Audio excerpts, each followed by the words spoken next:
Even though archaeology happens all the time in Melbourne, it rarely happens on the scale that we're seeing as part of this Melbourne Metro project. We're not just excavating one or two properties, we're looking at the area of a whole community. It's half a city block in some cases.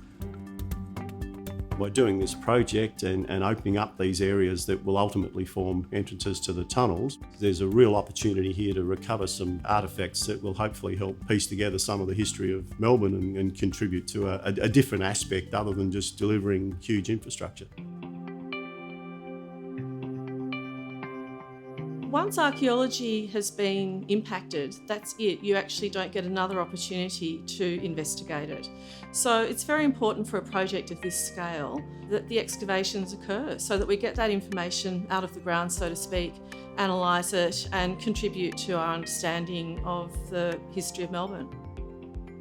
The site's really interesting because it has potentially a range of different layers. It's got the Indigenous layer, the archaeology of Aboriginal communities before European settlement in the 1830s. And it's got that pioneer generation of Buckley and Faulkner.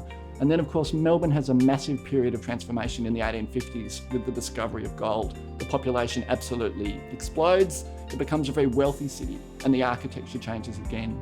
And then throughout the 19th century, we see continual growth and change. So all these phases, and they're all different, should be reflected in the archaeology at these sites. There's a huge opportunity for the broader community to be exposed to the archaeology, and this is really fantastic because actually the broader community owns this past, and this is where archaeology is so exciting because you're not reading about it, you're actually seeing it. Yeah, we expect to find two sorts of things. We'll find the remains of buildings, so the foundations, the remains of fireplaces, doorsteps, gardens potentially, so a range of almost architectural features. But we'll also find a lot of artefacts that are used and discarded by the people living in Melbourne at this time.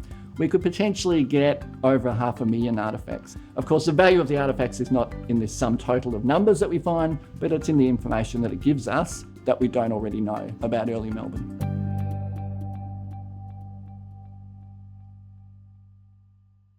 Authorised by Victorian Government, 1 Treasury Place, Melbourne.